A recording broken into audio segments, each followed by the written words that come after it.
HCL technology, HCL tech का result तो आप लोगों ने जरूर देखे होंगे क्योंकि रिजल्ट अच्छा आया है। तो आज हम लोग HCL के बारे में 5 पॉइंट डिस्कस करने वाले हैं। अगर आप एक शेयर होल्डर है तो आपको जरूर जानना चाहिए। HCL tech almost 5% annually as a dividend pay करते हैं। तो रिटर्न के साथ डिविडेंड बोनस और प्रॉफिट का 70 से लेके 80% तक एज अ डिविडेंड पे आउट करते हैं HCL टेक्नोलॉजी।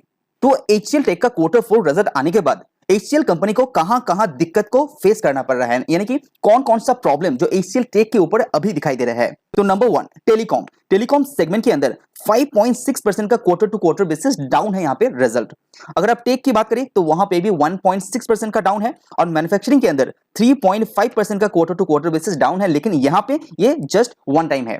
लेकिन बाकी टेलीकॉम एंड टेक के अंदर जो प्रॉब्लम है वो थोड़े दिन तक यहाँ पे रह सकता है, ये क्योंकि आगे आने वाले 2 या 3 क्वार्टर के अंदर ये जो प्रॉब्लम है ये कंटिन्यू हो सकता है, क्योंकि बड़े-बड़े कंपनी का जो स्पेंडिंग है वो यहाँ पे थोड़ा सा कंट्रोल में आते हुए देखने को मिल रहा है। तो इसीलिए ये थोड़ा सा प्रेशर कंपनी को झेलना पड़ेगा आगे आने वाले 2 या 3 क्वार्टर के लिए।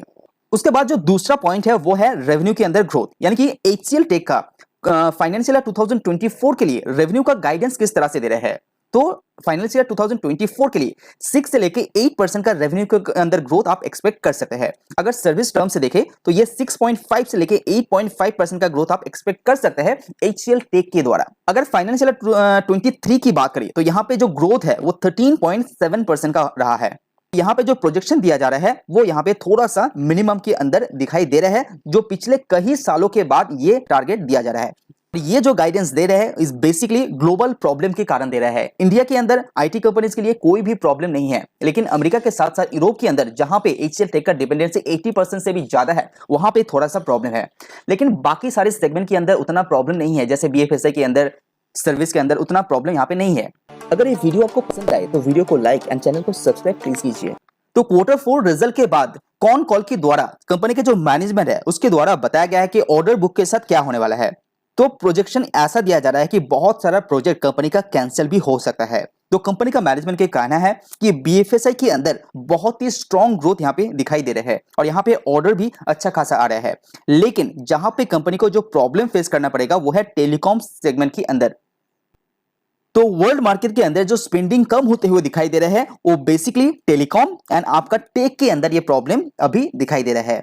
तो कोई भी प्रोजेक्ट यहाँ पे कैंसिल बट डिले हो जाता है तो ये दोनों सेगमेंट में ही ज्यादातर होगा, बाकी कोई भी सेगमेंट यहाँ पे इफेक्ट आपको होते हुए देखने को नहीं मिल रहा है, क्योंकि ऑर्डर बुक का जो पाइपलाइन है वो बहुत स्ट्रांग है और बहुत सारे नए क्लाइंट के साथ भी कंपनी यहाँ पे डील कर रहा है, जिसका मिलने का संभावना यहाँ पे अच्छा दिखाई दे रहा है। उसके बाद जो चौथा पॉइंट है वो है कंपनी का मार्जिन को लेके। तो यहाँ पे quarter to quarter basis HCL tech का जो मार्जिन है वो 1.5% श्रिंक हुआ है। लेकिन ऐसा क्यों कंपनी का जो क्वार्टर टू क्वार्टर मार्जिन है यहाँ पे कम आया है। तो मैं आपको बता दूं कि HCL का जो बिजनेस है वो सीजनलिटी थोड़ा सा फॉलो करता है। तो दिसंबर से मार्च को कंपेयर करना ये सही बात नहीं है। मार्च को हमेशा मार्च से ही कंपेयर करना चाहिए। तो ईयर ऑन ईयर बेसिस अगर आप कंपेयर करते हैं तो यहाँ पे कंपनी का मार्जिन स्टेबल है, लेकिन क्वार्टर टू क्वार्टर गिरावट है उसको आपको अवॉइड करना चाहिए अकॉर्डिंग टू मैनेजमेंट। फिर से अगर मार्च से मार्च कंपेयर करते हैं तो यहाँ पे सही दिशा आपको देखने को मिलेगा HCL टेक के अंदर। तो कंपनी का कहना है कि मार्जिन के अंदर कोई भी प्रॉब्लम अभी के हिसाब से तो नहीं है। उसके बाद जो फिफ्थ पॉइंट है, यानी कि HCL टेक का जो शेयर प्राइस है वो अप्रैल 2024 की अंदर आपका जो शेयर प्राइस है वो कितना तक जा सकता है।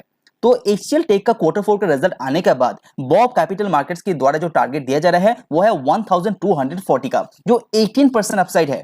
केआर चौकसी की बात करें तो यहाँ पे केआर चौकसी के द्वारा 1206 का टारगेट जो 15% अपसाइड है, और ICICI सिक्योरिटीज का टारगेट जस्ट 1065 का ही है जो टारगेट मीट कर चुके हैं, और उन्होंने यहाँ पे होल्ड करने का सलाह दिया है, यहाँ पे बाय करने की सलाह नहीं दे रहा है। लेकिन मोतीलाल ओसवाल यहाँ पे पॉजिटिव है जो यहाँ इस पर्टिकुलर शेयर को बाय करने की सलाह दे रहा है और टारगेट दे रहा है 1250 का, जो 24 अप्रैल तक जा सकता है। अगर आप लेटेस्ट टारगेट की बात करें तो HDFC सिक्योरिटीज के द्वारा टारगेट दिया जा रहा है जो 1165 का है, और यहाँ पे एक्यूमुलेट करने की सलाह दे रहा है, यानी कि कभी भी आपको सही टाइम मिले, लो वैल्यूएशन में इस शेयर को आप मिले तो आपको इसको एक्यूमुलेट कर सकते हैं, और टारगेट कितना है 1165 का। तो अगर आपके पास HCL टेक का शेयर है तो प्लीज होल्ड कीजिए, लॉन्ग टर्म ग्रोथ अभी भी इंटैक्ट है। वीडियो पसंद आए तो लाइक जरूर कीजिए, चैनल को सब्सक्राइब कीजिए। आज वीडियो में इतना ही, सी यू ऑन नेक्स्ट वीडियो।